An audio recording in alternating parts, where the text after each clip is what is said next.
معزز ناظرین کرام، خدمت خلق اور حقوق العباد کو پیش کریں گے مولانا غیاث احمد رشادی، صدر صفا بیت المال انڈیا۔ اعوذ باللہ من الشیطان الرجیم، بسم اللہ الرحمن الرحیم۔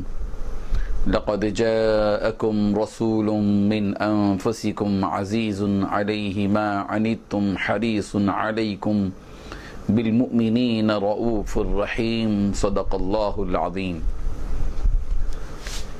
قرآن مجید کی روشنی میں خدمت خلق اور حقوق العباد کی اہمیت کو پیش کیا جا رہا ہے، اور ہم سورہ بقرہ سے سورہ ہود تک پہنچ چکے ہیں، اور یہ سورہ ہود کی آخری آیات ہیں۔ آیت نمبر 128 128 میں سورہ ہود کی اللہ تبارک و تعالیٰ نے پیارے پیغمبر صلی اللہ علیہ وسلم کے اخلاق اور کردار کو بیان کیا ہے۔ پیارے پیغمبر صلی اللہ علیہ وسلم کے دل میں جو درد امت کے سلسلے میں ہے اس کو بیان کیا ہے کہ لقد جاءکم رسول من انفسکم، کہ تمہارے پاس تمہیں میں سے ایک ایسے پیغمبر آئے ہیں جن کے اندر کی کیفیت ہے، جن کے دل کے اندر امت کے دکھ اور درد کا احساس اس قدر ہوتا ہے کہ عزیز علیہ ما عنتم، کہ تم کو تو کوئی تکلیف پہنچتی ہے تو نبی کو وہ گراں گزرتی ہے۔ عزیز علیہ ما عنتم، کہ اے صحابہ تم پر حالات جب آتے ہیں، مصائب جب آتے ہیں، تکلیفیں جب آتی ہیں، حادثات سے تم جو دوچار ہوتے ہو، تم پر کوئی دکھ اور درد کی کوئی کیفیت ہوتی ہے تو یہ مت سمجھو کہ یہ درد تمہارا ہے، تم سب کا درد نبی کے دل کے اندر ہوتا ہے، اور نبی پر وہ بوجھ گزرتا ہے، بہت بھاری ہوتا ہے۔ تمہاری تکلیفوں کا احساس نبی کو بہت زیادہ ہوتا ہے، گراں گزرتا ہے نبی کو، عزیز بڑا گراں گزرتا ہے علیہ نبی پر ماں وہ چیز جو عنتم تم کو جو تکلیف پہنچتی ہے، اور حریص علیکم، اور نبی کی شان یہ ہے کہ نبی تمہاری منفعت کے خواہش مند ہوتے ہیں، تم کو نفع مل جائے، تم کو نقصان نہ ہو، تم کو ترقی مل جائے، تم کو تنزل نہ ہو، تم کامیاب ہو جائیں، تم ناکام نہ ہو، تم صحت سے رہیں، تم کو بیماری نہ آئے، تم خوشحال رہیں، تم بدحال نہ ہو۔ نبی تمہاری منفعت کی خواہش مند ہیں کہ نبی تم کو جنت مل جائے، تم دوزخ سے بچ جاؤ، تم کو اللہ کی رضا مل جائے، تم اللہ کے غضب سے بچ جاؤ، تم کو اللہ تعالیٰ کی برکتیں ملیں، رزق میں برکت اور وسعت تمہارے ہو، تمہاری عمروں میں اضافہ ہو۔ نبی تمہاری منفعت کی خواہش مند ہے۔ اور بالمؤمنین رؤوف الرحیم، اور ایمان والوں کے ساتھ نبی بڑے ہی رحم دل، بڑے ہی نرم دل ہے۔ اس سے بتایا گیا ہے کہ امت کے اندر بھی ایسے افراد ہونے چاہیے جن کے دل کے اندر یہ کیفیت موجود ہو، وہ لوگوں کے ساتھ اس قدر کا برتاؤ کریں کہ لوگوں کو پہنچنے والی تکلیف کا احساس دوسرے دلوں کے اندر ہو۔ یہ پیارے پیغمبر حضرت محمد رسول اللہ صلی اللہ علیہ وسلم کے وصف ہیں۔ تو قرآن مجید اشارے کر رہا ہے، اپنے ماننے والوں کو بتلا رہا ہے کہ تمہارے نبی کی جو شان تھی تمہارے اندر بھی وہ کیفیت ہونی چاہیے۔ تمہارے پڑوسی کو تکلیف پہنچتی ہے تو تمہارے دل پر ٹیس پہنچنی چاہیے، تمہارے رشتہ دار کو تکلیف پہنچتی ہے تمہارے دل پر درد ہونا چاہیے۔ اخوت اسلامی کے جذبے کے تحت کسی مسلمان کو کوئی تکلیف پہنچے، تمہارے دل میں اس کا ایک درد محسوس ہونا چاہیے، اور تمہاری خواہش یہ ہونی چاہیے کہ مسلمانوں کا ایک طبقہ ابھرے، مسلمانوں کو عزت ملے، مسلمان محفوظ رہیں، مسلمانوں کی آبرو محفوظ رہے، مسلمانوں کو مال اور دولت خیر والی چیزیں ملیں، اور مسلمان دنیا کے اندر سرخروئی حاصل کریں، مسلمانوں کی عاقبت اچھی ہو، ان کا انجام اچھا ہو۔ یہ منفعت کی خواہش مند ہمارے دلوں میں ہونی چاہیے، اور ایمان والوں کے ساتھ رحم دلی، نرم دلی، شفقت پیارے پیغمبر کے صلی اللہ علیہ وسلم کے جو دل میں تھی وہی۔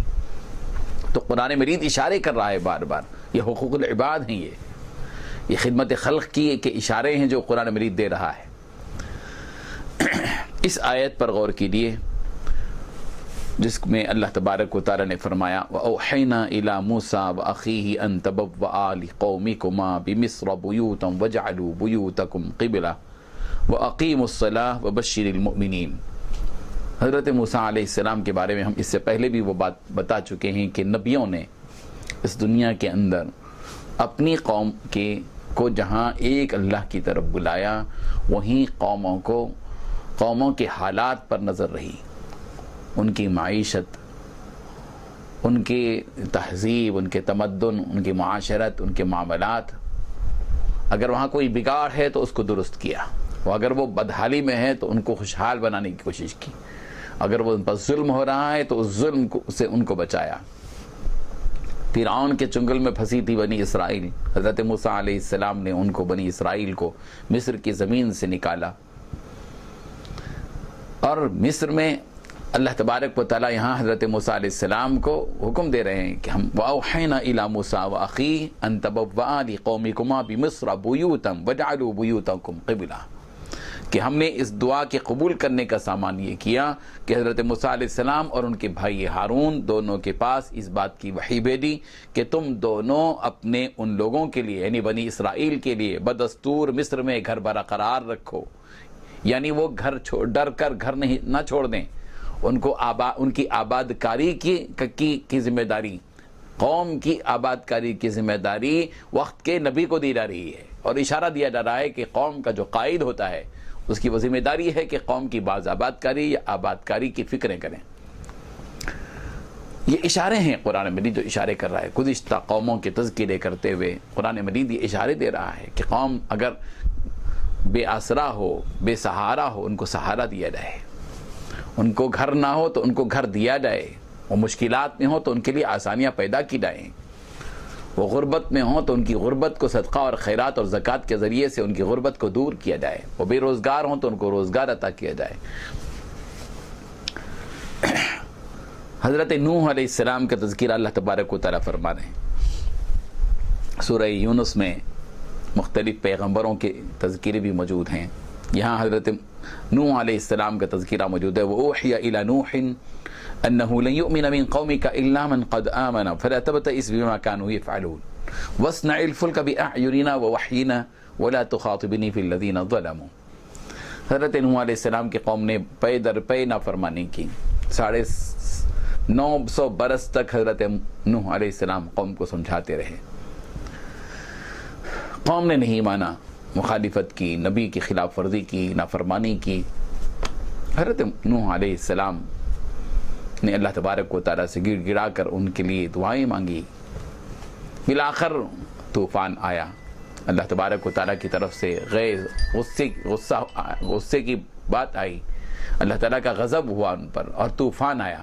طوفان نوح مشہور تاریخ کا تاریخی واقعہ ہے، لیکن یہ بتانا ہے کہ جس وقت طوفان آیا اور نبی نے اس وقت میں نبی سے کام لیا گیا، ان لوگوں کے لیے جو ایمان والے تھے، ان لوگوں کے لیے جن کے دل میں ایمان تھا، ان لوگوں کی بچاؤ کے لیے اللہ نے نبی سے کام لیا، ان کے تحفظ کا کام لیا، اور اللہ تبارک و تعالیٰ نے وَاصْنَعِ الْفُلْكَ بِأَعْيُنِنَا، اللہ تبارک و تعالیٰ نے حکم دیا حضرت نوح علیہ السلام کو کہ ہماری نگرانی میں آپ کشتی تیار کیجیے، ہماری وحینا، ہماری وحی کی روشنی میں آپ کشتی تیار کیجیے۔ یہ کیا ہے؟ یہ یعنی وقت کے نبی کو قوم کی ہدایت کا حکم پہلے دیا گیا، اور ہدایت، اور قوم نے جب نہیں مانا اور طوفان سب آیا سب نافرمانوں کے لیے، تو فرما برداروں کی حفاظت کے لیے ایک نوح کو، حضرت نوح علیہ السلام کو ذمہ داری دی جا رہی ہے کہ ان کے بچاؤ کے لیے، ان کے جانوں کے بچنے کے لیے ان کے لیے کشتی تیار کیجیے۔ وَاصْنَعِ الْفُلْكَ بِأَعْيُنِنَا، حضرت نوح علیہ السلام نے کشتی تیار کی۔ حضرت نوح کہتے تھے میں تو اللہ کا نبی ہوں، اللہ تعالیٰ میرا کام تو وہ نہیں ہے کہ کشتی تیار کروں۔ نبی جہاں قوموں کی روح کی حفاظت کرتا ہے، ان کے جسمانی حفاظت بھی کرتا ہے، ان کے مادی ضرورتوں کی تکمیل میں بھی ان کا معاون بنتا ہے۔ یہ اشارے ہیں جن اشاروں سے ہمیں اس بات کو سمجھنا ہے کہ قرآن مجید حقوق اللہ کے ساتھ حقوق العباد اور خدمت خلق اور ہمدردی اور غمخواری اس کی تعلیم دیتا ہے۔ یہاں دیکھیے اللہ تبارک و تعالیٰ نے فرمایا وَلَقَدْ جَاءَتْ رُسُلُنَا إِبْرَاهِيمَ بِالْبُشْرَى قَالُوا سَلَامًا، سورہ یونس میں آیت نمبر 69 میں اللہ تبارک و تعالیٰ نے حضرت ابراہیم علیہ السلام کا ایک واقعہ بیان کیا ہے کہ قوم لوط پر عذاب کی بات جب آئی، اللہ تعالیٰ نے قوم لوط پر عذاب لانے کے لیے فرشتوں کو بھیجا، تو پہلے حضرت ابراہیم علیہ السلام کے پاس بھیجا۔ وہ انسانی شکل میں فرشتے چند آئے۔ حضرت ابراہیم علیہ السلام نے دیکھا کہ کچھ لوگ ملنے کے لیے آئے ہیں، تو ان کو گھر میں بٹھایا اور سیدھے اندر گئے، پوچھا تک نہیں کہ تم کون ہو، کیا ہو، کس لیے آئے ہو۔ مہمان نوازی بتائی جا رہی ہے، یہ حقوق ہیں، حقوق العباد ہیں، یہ مہمان نوازی۔ حضرت ابراہیم نے ان کو انسان سمجھا اور بٹھایا اور سیدھے اندر گئے، تلا ہوا یا بھنا ہوا بچڑا لا کر رکھ دیا، اس زمانے میں جو رواج تھا۔ لا کر جب رکھا تو انہوں نے اپنا ہاتھ نہیں بڑھایا، چونکہ وہ فرشتے تھے، فرشتوں کو کھانا کھانے کی ضرورت نہ پینے کی ضرورت۔ تو حضرت ابراہیم علیہ السلام کو تھوڑا سا خوف ہوا کہ کیوں یہ کھا نہیں رہے ہیں، اس لیے کہ اس زمانے میں جو لوگ بری نیت سے کسی کے پاس آتے تھے چوری کرنے کے لیے یا ڈاکہ ڈالنے کے لیے، تو اس کے گھر کا کھانا نہیں کھاتے تھے۔ اگر وہ کھا لیتے تو اس کے گھر میں نہ چوری کرتے تھے نہ ڈاکہ ڈالتے تھے۔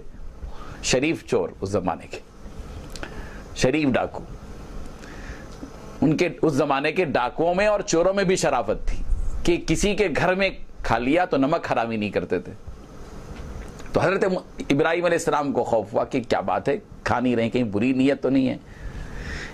اسی لیے حضرت ابراہیم نے جب خوف ہوا حضرت ابراہیم کو، تو فرشتوں نے کہا کہ ابراہیم ڈرنے کی ضرورت نہیں ہے، ہم اللہ تبارک و تعالیٰ کی طرف سے فرشتے ہیں اور ہم قوم لوط کی طرف بھیجے گئے ہیں، اطلاع دی۔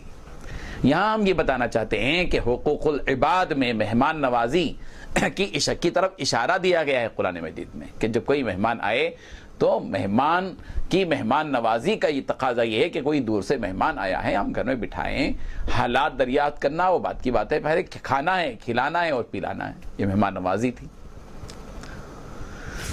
یہ اشارے ہیں جو قرآن مجید ہم سب کو دیتا ہے۔ اور پھر دیکھیے سورہ یونس کی اس آیت میں وَإِلَى مَدْيَنَ أَخَاهُمْ شُعَيْبًا قال يا قوم اعبدوا الله ما لكم من إله غيره ولا تنقصوا المكيال والميزان إني أراكم بخير وإني أخاف عليكم عذاب يوم محيط ويا قوم أوفوا المكيال والميزان بالقسط ولا تبخسوا الناس أشياءهم ولا تعثوا في الأرض مفسدين۔ حضرت شعیب علیہ السلام اصحاب مدین کی طرف نبی بنا کر بھیجے گئے، اور مدین کے جو لوگ تھے وہ ان کے اندر کچھ خباثتیں تھیں، ان کے اندر کچھ خصلتیں ایسی تھیں جو بری خصلتیں تھیں، بری عادتیں تھیں، جن کا تعلق حقوق العباد سے تھا۔ وہ حقوق العباد کو پامال کرتے تھے، یعنی ناپنے اور تولنے میں ڈنڈی مارتے تھے، تولنے میں ڈنڈی مارتے تھے، جیسے کہ آج کل بھی ڈنڈی مارتے ہیں۔ اللہ تعالیٰ نے ان لوگوں کے لیے ویل قرار دیا، بڑی خرابی ہے، ویل للمطففین، ڈنڈی مارنے والوں کے لیے بڑی خرابی ہے۔ قوم شعیب کے اندر یہ عادت تھی کہ وہ ڈنڈی مارا کرتے تھے، تول میں، ناپنے میں بھی ڈنڈی مارتے تھے۔ کسی سے کوئی چیز غلہ لینا ہے اس کے لیے الگ سیر، دینے کے لیے الگ سیر، دینے والا جو سیر تھا وہ چھوٹا ہوتا تھا، ڈنڈی مارتے تھے، اور لینے کے لیے بڑا استعمال کرتے تھے سیر، تاکہ زیادہ آئے اور کم جائے، اس میں بھی نفع مل جائے، نفع میں بھی نفع مل جائے۔ یہ ڈنڈی مارنا تھا۔ اور اسی طرح اس قوم کے اندر ایک عادت یہ تھی کہ وہ راستوں میں بیٹھا کرتے تھے، چوراہوں پر، نکڑوں پر، دوراہوں پر آنے جانے والوں کو دھمکیاں دیتے تھے۔ حضرت شعیب علیہ السلام نبی ہیں، اور نبی نے یہ کام کر کے بتایا ہے۔ نبی نے صرف یہ کام نہیں کیا کہ صرف اللہ کو طرف لوگوں کو بلایا اور خاموش ہو گئے، اللہ خیر صلی اللہ جا کے بیٹھ گئے، نہیں۔ نبیوں نے جہاں حقوق اللہ بتلائے، ایک اللہ کی طرف لوگوں کو دعوت دی، وہیں وہ لوگوں کے حقوق کی رعایت کی۔ جو معاشرے کے اندر، جو سوسائٹی میں جو غبن ہو رہا تھا، جو ظلم ہو رہا تھا، جو تشدد ہو رہا تھا، جو حقوق پامال کیے جا رہے تھے، اس کی طرح متوجہ کیا قوم کو، اور کہا کہ یا قومی، اے میری قوم کے لوگوں، اوفوا المکیال والمیزان، ناپ اور تول پورا کرو، ولا تبخسوا الناس اشیاءہم، لوگوں کے چیزوں میں جو ہے کمی بیشی مت کرو، گھٹاؤ مت ان کی چیزوں میں لوگوں کی، ولا تعثوا فی الارض مفسدین، اور زمین میں فساد اور بگاڑ مت پھیلاؤ۔ تمہارے غلط ناپنے اور تولنے کی وجہ سے زمین میں بگاڑ پیدا ہو جاتا ہے، حقوق مارے جاتے ہیں۔ اور ایک جگہ ولا تقعدوا بکل صراط توعدون، تم راستوں میں بیٹھ کر دھمکیاں مت دو. یہ کیا ہے؟ حقوق العباد ہے. حقوق العباد کی ادائیگی کا اہتمام کیا گیا ہے، اور نبیوں نے یہ کام کیا ہے. نبیوں نے یہ کام کیا ہے کہ ایک دوسرے کے حقوق کی ادائیگی کا جذبہ ان کے اندر موجود تھا. وہ قوموں کے درمیان میں صرف ایک اللہ کی دعوت دے کر خاموش نہیں بیٹھتے تھے، بلکہ قوم کی بھوک کا احساس، قوم کے درد کا احساس، قوم کی مصیبت کا احساس، قوم میں ہونے والے ظلم کا احساس، قوم میں ہونے والے حقوق کی پامالی کا احساس، قوم کے کمزور طبقات کا احساس موجود تھا. سورہ یونس میں جو اشارے دیے گئے ہیں، اس کے بعد ہم آتے ہیں اب سورہ یوسف کی طرف. سورہ یوسف کا آپ مطالعہ کریں گے تو آپ کو کئی اشارے ملتے ہیں حقوق العباد کے. لوگوں کو مستقبل میں ہونے والی تکلیف سے آگاہ کرنا، یہ بھی نبیوں کی سنت رہی ہے. کبھی کبھی ہم بولتے ہیں نا ایسا مت کرو، دیکھو یہ بات ان کو مت بولو، اگر یہ بول دیں گے تو پھر تمہارے ساتھ یہ مسئلہ پیش آ جائے گا. یہ بھی سنت ہے نبیوں کی. اگر نہیں ہم کو معلوم ہے کسی کے بارے میں کہ اگر وہ بات جو اس کو معلوم ہے وہ کسی کو اگر بول دے گا تو ایسی صورت میں وہ اس کے لیے مضرت کا ذریعہ ہے، اس کی تکلیف کا باعث بن سکتا ہے، تو اس سے اس کو آگاہ کر دینا چاہیے. یہ نبیوں کا طریقہ ہے. اسی لیے سورہ یوسف میں وہ بات بتائی، اذ قال یوسف لأبیہ یا ابت انی رأیت 11 کوکبا والشمس والقمر رأیتهم لی ساجدین قال یا بنی لا تقصص رؤیاک علی اخوتک فیکیدوا لک کیدا. تو حضرت یوسف علیہ السلام نے اپنے ابا سے کہا، ابا جان میں نے خواب میں دیکھا ہے کہ سورج اور چاند مجھے سجدہ کر، میں نے 11 ستاروں کو دیکھا ہے اور سورج اور چاند کو دیکھا کہ وہ میرا سجدہ کر رہے ہیں. تو حضرت یعقوب علیہ السلام سمجھ گئے کہ اس 11 کوکبہ سے مراد یہ بھائی ہیں اور سورج اور چاند سے مراد ماں باپ ہیں. یعنی ایک دور آئے گا یوسف کا مقام اتنا بلند ہوگا کہ یہ سب ان کا سامنے تعظیمی سجدہ کریں گے. اسی لیے حضرت یعقوب علیہ السلام نے حضرت یوسف علیہ السلام سے کہا کہ یوسف یا بنیا، اے میرے پیارے بیٹے، لا تقصص رؤیاک علی اخوتک، تم اپنے بھائیوں کو اپنا خواب بیان مت کرو، فیکیدوا لک کیدا، اس لیے کہ وہ تمہارے ساتھ بری تدبیریں کریں گے، تمہارے ساتھ فریب کر سکتے ہیں وہ لوگ، اس لیے مت کرو. ان الشیطان للانسان عدو مبین، بے شک شیطان انسان کا کھلا دشمن ہے، اس لیے تم یہ بات مت کرو، کسی کے سامنے یہ خواب بیان مت کرو. تو معلوم یہ ہوا کہ حضرت یعقوب علیہ السلام نے حضرت یوسف علیہ السلام کو پہنچنے والی ممکنہ تکلیف کے بارے میں پہلے ہی آگاہ کر دیا تھا. اور یہ سنت ہے آج کے دور میں بھی کہ آج بھی اگر کسی کے بارے میں ہم کو معلوم ہو تو ہماری ہمدردی کا تقاضا یہ ہے کہ ہم اس کو آگاہ کر، دیکھو بھائی فلاں بات تم فلاں سے مت کہو، اگر یہ بات تم کہیں گے تو آپ کو نقصان ہوگا اور آپ کے خلاف جو ہے تدبیریں ہوں گی. محمد بسم اللہ الرحمن الرحیم. السلام علیکم ورحمۃ اللہ وبرکاتہ. ناظرین، قرآن مجید فرقان حمید یہ جہاں کتاب ہدایت ہے وہیں یہ کتاب شفا بھی ہے.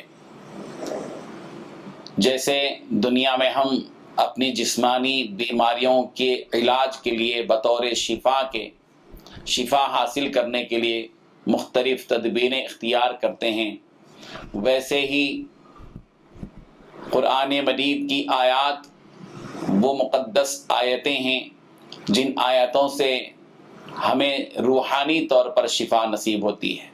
بلکہ قرآن مجید نے اللہ تبارک و تعالیٰ نے وہ تاثیر رکھی ہے کہ اس سے جہاں دلوں کی بیماریاں دور ہوتی ہیں، روحانی خرابیاں دور ہوتی ہیں، ویسے ہی اللہ تبارک و تعالیٰ قرآن مجید کی آیات کی برکت سے جسمانی صحت بھی عطا فرماتے ہیں. جیسے کہ نبی کریم حضرت محمد رسول اللہ صلی اللہ علیہ وسلم نے ارشاد فرمایا سورۃ الفاتحہ کے بارے میں کہ شفاء من کل داء، کہ ہر بیماری کے لیے سورہ فاتحہ شفا ہے. یہ کتاب جیسے جسمانی بیماریوں کے لیے شفا کا ذریعہ بن سکتی ہے، وہیں یہ کتاب دلوں کے اندر کی بیماریوں کے لیے بھی شفا ہے. دلوں میں شرک کی خباثت ہوتی ہے، دلوں میں کفر کی نجاست ہوتی ہے، دلوں میں حسد اور بغض کی غلاظت ہوتی ہے. جب آدمی قرآن مجید کو پڑھتا ہے اور قرآن مجید سے تربیت پاتا ہے، اور قرآن مجید کے آداب اور اصول کو اختیار کرتا ہے، اور قرآن مجید نے جو رہنما اصول اور دستور حیات بیان کیا ہے ان تمام امور کو بجا لاتا ہے، اور قرآن مجید جن جن باتوں سے روک رہا ہے ان تمام چیزوں سے جب آدمی بندہ مومن رک جاتا ہے تو اس کا دل صاف اور شفاف ہو جاتا ہے، برے عقائد سے بھی اس کا دل پاک ہوتا ہے، حسد اور بغض سے بھی اس کا دل پاک ہوتا ہے، کینے اور جلن سے بھی اس کا دل پاک ہو جاتا ہے، اس کے دل کے اندر کی بدگمانیاں ختم ہوتی ہیں جب وہ قرآن مجید کو کتاب شفا سمجھ کر وہ اپنے دلوں کے اندر کی بیماریوں کو دور کرتا ہے۔ یہی وجہ ہے کہ قرآن مجید فرقان حمید میں یہ بات بتائی گئی کہ وَيَشْفِي صُدُورَ قَوْمِ مُؤْمِنِينَ، سورہ توبہ میں ہے کہ اللہ تبارک و تعالیٰ نے فرمایا کہ یہ قرآن مجید مومنوں کے سینوں کو شفا عطا کرتا ہے، یعنی مومنوں کے جو دلوں میں بیماریاں ہیں ان بیماریوں میں کے لیے شفا کا باعث بنتا ہے۔ کون؟ یہ قرآن مجید۔ اسی لیے اللہ تبارک و تعالیٰ نے ایک اور جگہ لوگوں سے خطاب کرتے ہوئے فرمایا سورہ یونس کی آیت نمبر 57 میں، یا ایھا الناس، اے لوگو، قد جاءتکم موعظۃ من ربکم، کہ تمہارے پروردگار کی طرف سے تمہارے پاس ایک نصیحت نامہ آ چکا ہے، اور پھر وہ شفاء لما فی الصدور، وہ سینوں کے اندر کی بیماریوں کے لیے شفا کا باعث ہے، وہ ہدی و رحمت للمؤمنین، اور وہ ہدایت بھی ہے اور مومنوں کے لیے رحمت بھی ہے۔ اس آیت میں صاف طور پر یہ بات بتا دی گئی ہے کہ اس قرآن مجید میں اللہ تبارک و تعالیٰ نے شفا رکھا ہے، وہ شفا روحانی شفا بھی ہے، وہ جسمانی طور پر بھی شفا ہے۔ اگر کوئی نیک نیتی کے ساتھ، اخلاص کے ساتھ، یقین صادق کے ساتھ اور پورے توکل کے ساتھ قرآن مجید کی آیات کو پڑھتا ہے، اللہ تبارک و تعالیٰ اس کی جسمانی بیماریوں کو بھی دور کر دیتا ہے، اسے جسمانی بیماریوں سے بھی نجات عطا کرتا ہے۔ اور جو کوئی قرآن مجید پر عمل کرتا ہے، عمل پیرا ہوتا ہے اور قرآن مجید کے احکامات کو اپنی زندگی میں لاتا ہے اور قرآن مجید کی آیات کی اتباع کرتا ہے، اللہ تبارک و تعالیٰ اس کے سینے میں جو بیماریاں ہیں، ہر قسم کی بیماریاں، بدگمانی ہے، حرص ہے، غرور ہے، گھمنڈ ہے، نخوت ہے اور لالچ ہے، اور مختلف قسم کی بیماریاں جو ہوتی ہیں دلوں میں، حسد اور بغض، عداوت اور جھگڑے کی، یہ ساری چیزوں کو اور خباثتوں کو اللہ تبارک و تعالیٰ دور کر دیتے ہیں جو سچے دل کے ساتھ قرآن مجید کی اتباع کرتا ہے۔ اسی لیے اللہ تعالیٰ فرما رہا ہے وَنُنَزِّلُ مِنَ الْقُرْآنِ مَا هُوَ شِفَاءٌ وَرَحْمَةٌ لِلْمُؤْمِنِينَ، کہ ہم نازل کرتے ہیں قرآن مجید میں سے وہ چیز جو شفا کا باعث ہے، جو ہدایت اور رحمت کا باعث ہے ایمان والوں کے لیے۔ اور یہ بھی اللہ تعالیٰ فرما رہے ہیں قل، پیغمبر آپ فرما دیجئے، ہوا یہ قرآن مجید للذین آمنوا، ان لوگوں کے لیے جو ایمان لے آئے، ہدی و شفا، ہدایت بھی ہے اور شفا بھی ہے۔ مومنوں اور مسلمانوں کو چاہیے کہ قرآن مجید جو کو صحیح معنی میں قرآن مجید سے استفادہ کریں اور اپنے دل کے اندر کی بیماریوں کا جائزہ لیں اور قرآن مجید کو اپنا ایک حکیم سمجھیں، اپنا ڈاکٹر سمجھیں، اور وہ جن کاموں سے روک رہا ہے اس سے رک جائیں۔ جیسے ہم ڈاکٹر جن چیزوں کے کھانے سے روکتا ہے تو ہم رک جاتے ہیں، بالکل اسی طرح قرآن مجید جن کاموں سے روکتا ہے اس سے رک جائیں، اور قرآن مجید جن کاموں کے کرنے کا حکم دیتا ہے ان کریں، تو ظاہر بات ہے کہ اس سے فائدہ ہوگا اور ہمارے دلوں کے اندر کی بیماریاں ختم ہوں گی۔ اللہ تبارک و تعالی ہم سب کو عمل کی توفیق عطا فرمائے، آمین۔ وآخر دعوانا ان الحمد للہ رب العالمین۔ کبھی لب پہ درود آیا، کبھی لب پہ سلام آیا، کبھی لب پہ درود آیا، کبھی لب پہ سلام آیا۔ سفینہ جب گرا میرا حوادث کے تھپیڑوں میں، سفینہ جب گرا میرا حوادث کے تھپیڑوں میں، پے تسکین خاطر لب پہ میرے ان کا نام آیا، پے تسکین خاطر لب پہ میرے ان کا نام آیا.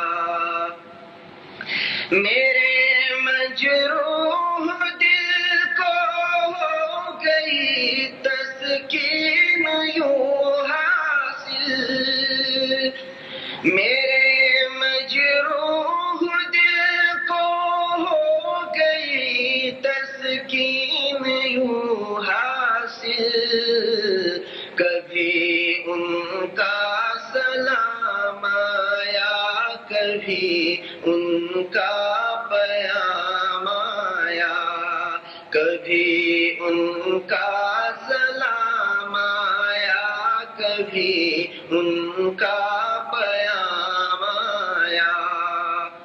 بہت تاریک تھی دنیا یہاں ظلمت ہی ظلمت تھی.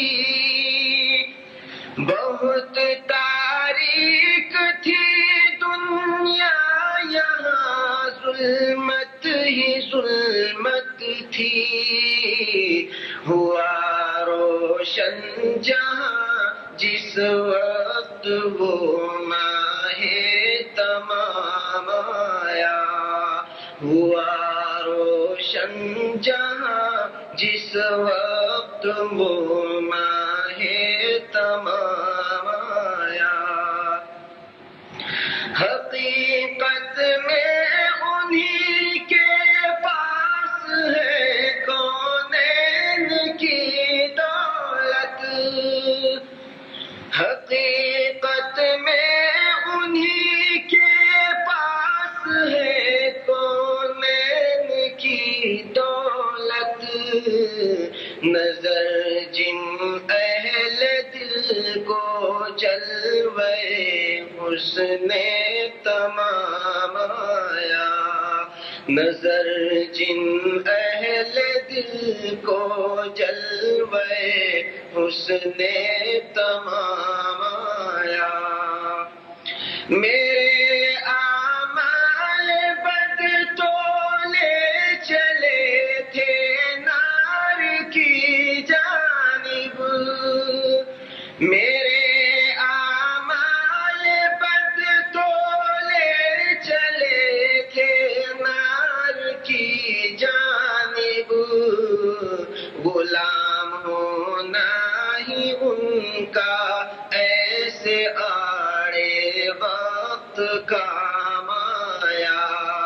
غلام ہونا ہی ان کا ایسے آڑے وقت کام آیا. مدینے میں پہنچ کر قلب مضطر نے اما پائی. مدینے میں پہنچ کر قلب مضطر نے اما پائی. اگرچہ راہ میں میری حرم بھی ایک مقام آیا.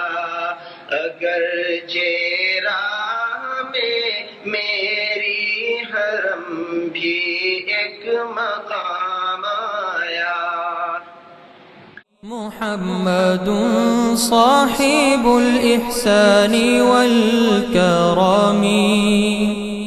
محمد تاج رسل الله قاطبة.